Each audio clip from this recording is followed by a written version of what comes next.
Hello po, good evening sa inyong lahat. Ito po muli ang inyong survivor na hiniling maging vlogger para may share ko yung aking experience kung ano yung nangyari sa akin bilang isang stroke survivor, ano yung mga naging senyales nito bago ko inatake ng stroke, ano yung mga naging sign, ano yung mga struggle ko after kong lumabas ng hospital, at ano yung mga nararamdaman ko habang nasa bahay, ano yung mga ginagawa ko para makabalik sa aking pamilya, sa aking mahal sa buhay, at sa mga taong mahal ko. At ganoon din para makabalik sa dati kong buhay at sa aking trabaho ko. Pinili kong maging vlogger dahil gusto kong i-share ang chapter ng buhay ko na to, na kahit nagkaganito ako is tinanggap ko ang nangyari dahil naniniwala ako na hindi ito ibibigay sa akin ng ating buong may kapal kung hindi ko kaya. Noong una, tinanong ko si God, sabi ko, Lord, bakit po ako? Bakit ako na provider ng pamilya ko? Ako na nagtatrabaho para masuportahan ko yung pagdadialysis ng aking mahal na nanay. Ngayon is nangangalim si nanay na nahinto sa pagdadialysis dahil sa wala akong trabaho, wala akong mapagmuna ng pang-suporta sa gastusin niya para makapag-dialysis siya. Yun yung thinking ko nung una nang stroke ako. Pero naisip ko, hindi pala dapat tanungin si God kung ano nangyari sa'yo. Kasi napag-isip-isip ko, kung hindi sa akin nangyari ito, kanino? Sa nanay ko, na isa lang ang CKD warrior, tapos kung mangyayari pa sa kanya ng stroke siya, baka hindi niya kayanin. Sa tatay ko ba, na isa na rin may edad na tao, mabuti kung sa kanya mangyari is makalusot siya para magkaroon siya ng pangalawang buhay. Kasi kung hindi ako, sino? Kaya naisip ko na hindi talaga ako ng tawag kay Lord na, Lord, pasensyahan ako, natanong ko sa iyo bakit ako. Ngayon naunawaan ko na kaya mo siguro binigay sa akin ko dahil alam mo na kakayanin ko makarecover. Binigay mo ito sa akin dahil para ipaalala sa akin na nawawala na ako sa landas, para ipaalala sa akin, para patatagin muli ang aking spiritual na paniniwala sa pangalan mo. Dahil tagal na ako nakalimit sa iyo. Kaya siguro ako ang nagkaganito para paalala sa akin na ang tagal ko nang nakalimot sa iyo. Ganoon naman kasi tayo mga tao. Kapag yung wala tayo, kung maganda yung status ng buhay natin, hindi natin siya naaalala. Naaalala lang natin si God kapag dumadaan tayo sa matinding pagsubok. Kaya siguro nangyari sa akin ito para mas patatagin yung spiritual na pamumuhay ko. Kaya siguro nangyari sa akin ito dahil para mas patatagin ako bilang tao, para mas maging matatag ako at kaya kong harapin lahat ng mga darating pang mga pagsubok. Kaya humingi ako ng tawad sa kanya. Bakit patawarin mo kung natanong kita kung bakit sa dami ng tao sakit na nangyari ito. Sa pamilya pa namin nangyari ang ganitong pagsubok. Pero napag-isip-isip ko, hindi niya ako pinabayaan. Kasi kung pinabayaan ako ni God, siguro wala na ako. Hindi niya hinayaan na maoperan ako sa utak, sa ulo.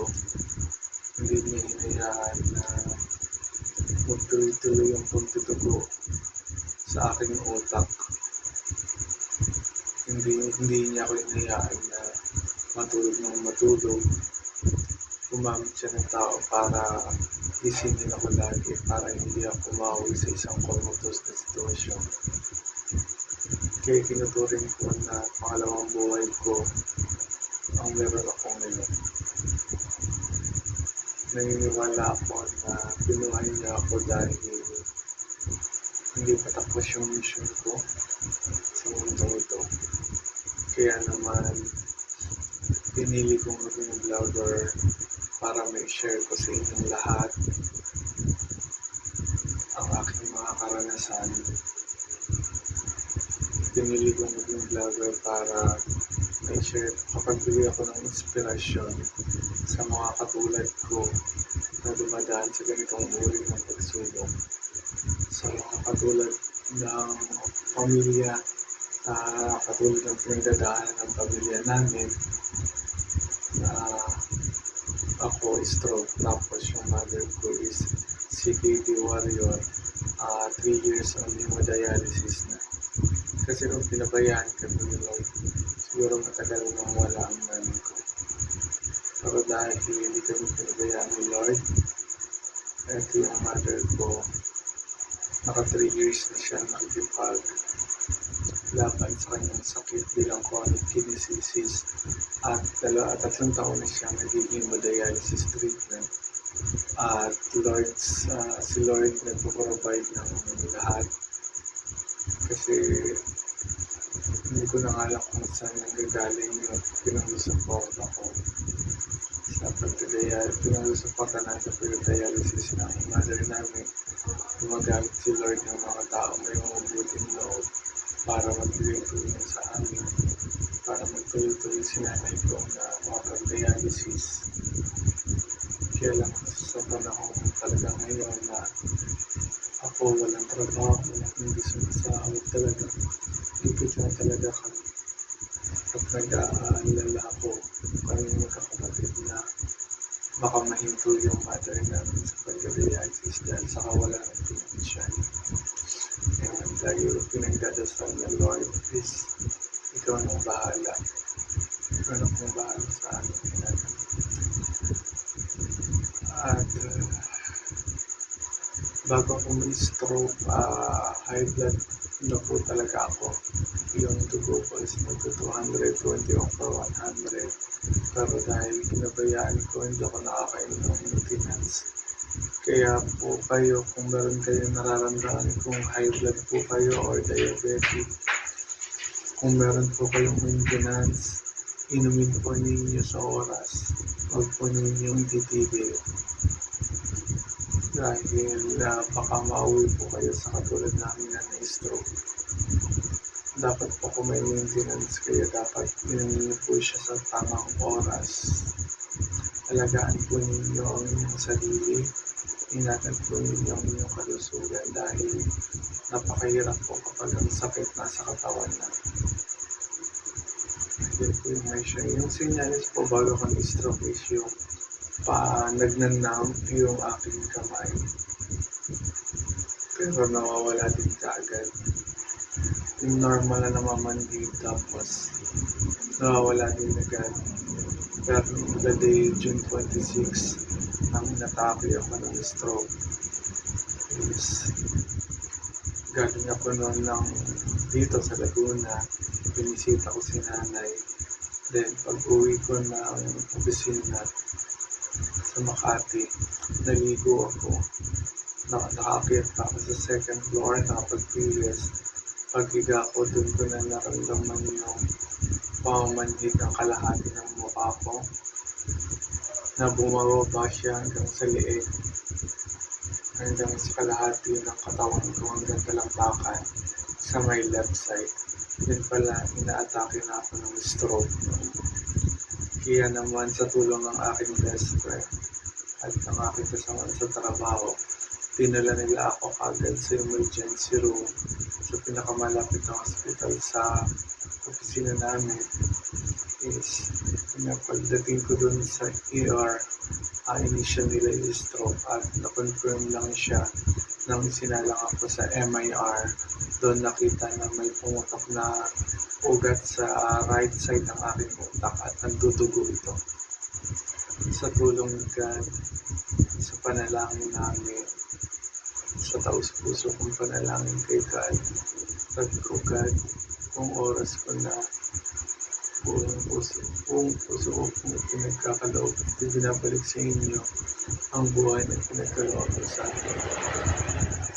Pero kung hindi ko pa po oras, kayo na pong bahala sa akin.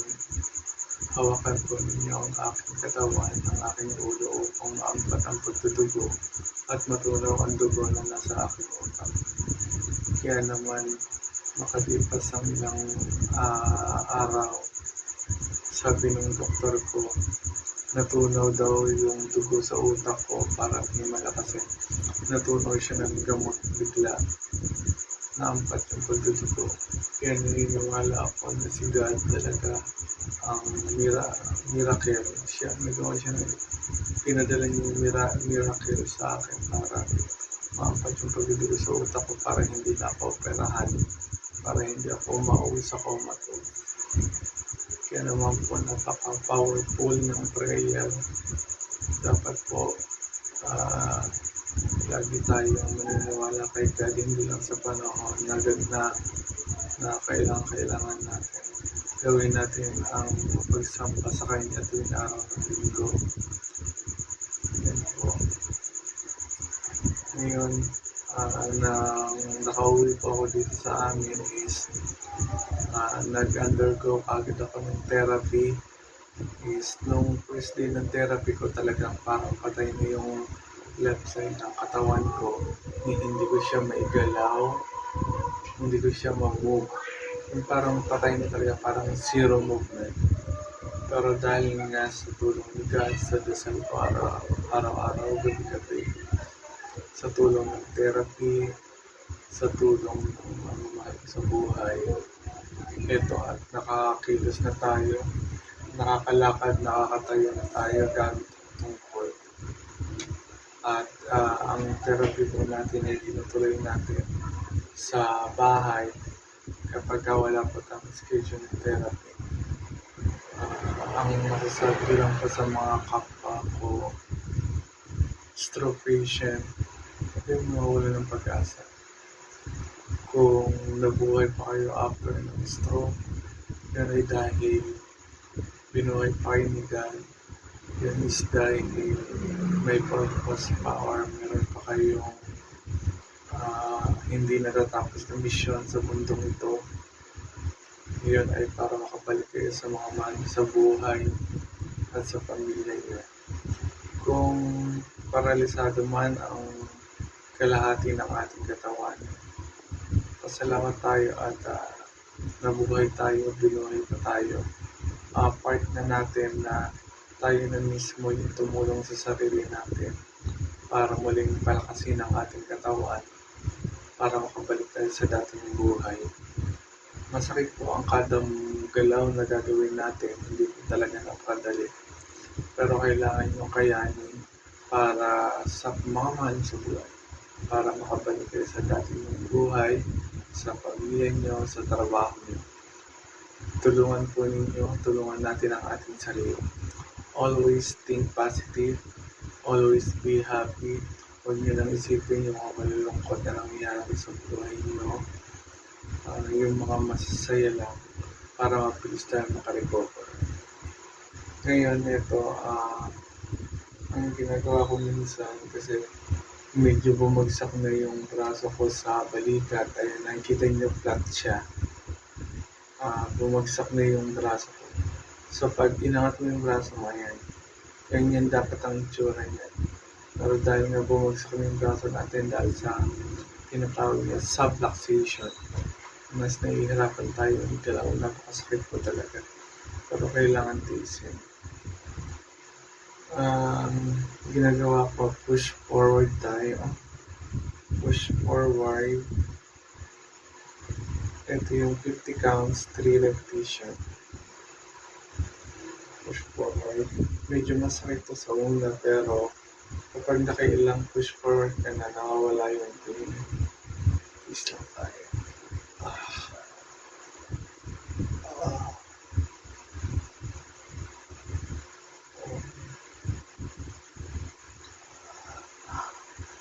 Up, 2, 4,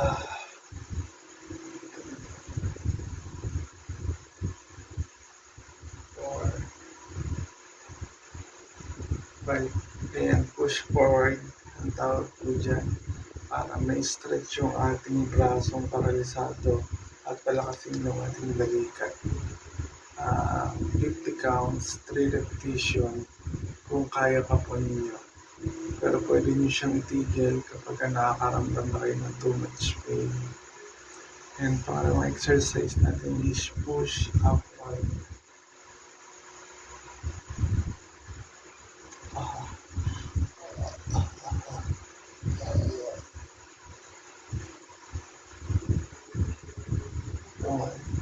Straight lang yung kamay, then push upward.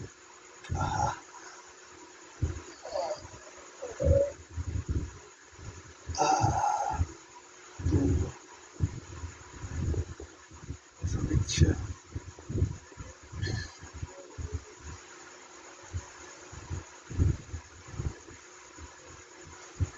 3, 4,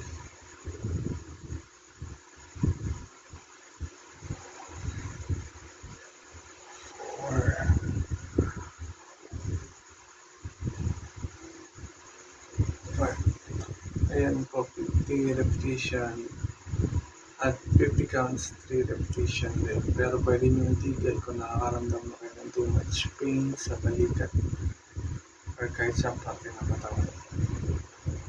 Tapos, dahil meron tayong subluxation, in-exercise natin palakasin yung ating muscle dito sa balikat at saka sa braso. So, taas lang natin yung balikat, counts ng 5 seconds, then baba. 1, 2, 3, 4, baba. 1, 2, 3, 4, 5, baba. Make it sure pantay yung dalawang balikat sa pinakamataas na kaya nyo. Then, so dito is yung chest out.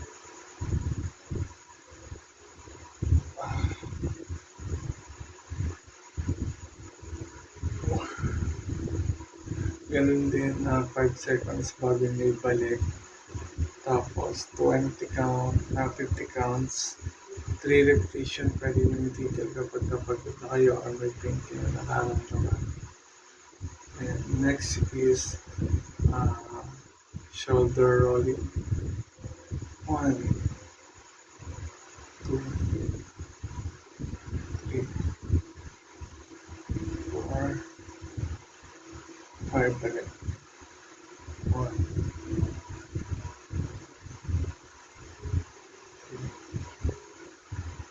4,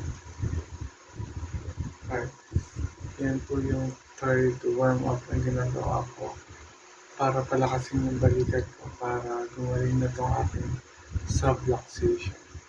Kung meron kang subluxation, kailangan pag nakaupo ka is nakatuon or nakapatong siya sa table or sa unan para umangat yung braso mo para hindi magkaroon ng patlang dito or sa table. Or kapag nakaupo kayo sa bangko, dapat yung may armrest, doon yung siya ipapatong yung paglisar yung kamay. So yan po yung mga ginagawa ko para makarecover ako sa stroke na nangyari sa akin. Tuwing umaga or hapon, pagputok ng bukang liwayway at paglubog ng pagsapit ng dapit hapon. Kapag maganda yung pakiramdam ko, nagwo-walking ako. Walking po para naman palakasin yung ating paralisadong paa at para na rin i-practice natin muli yung paglalakad. Sana po ay may natutunan kayo sa aking live. Sana po ay nakapagbigay ako ng inspirasyon sa inyo. Kung nagustuhan po ninyo ang aking video na to, please follow my Facebook account, Leonard Serena. Meron din po akong YouTube account. Search niyo lang po yung pangalan ko. Please leave your comment, reaction. Kung meron dito na nakapanood ng video na to ng mga kapwa ko, stroke survivor, support po natin ang bawat isa dito sa social media. Please click the subscribe button. Ang pag-subscribe po ninyo sa amin is napakalaking tulong po para makamit namin yung possible na monetization dito sa YouTube na magiging malaking tulong para masuportahan namin ang aming mga gamutan, aming therapy.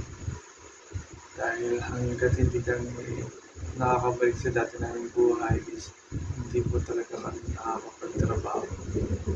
Kaya po, karamihan sa mga katulad ko, ako po talaga sumusubok sa mundo ng YouTube at saka ng Facebook Reels, umaasa na mag-monetize.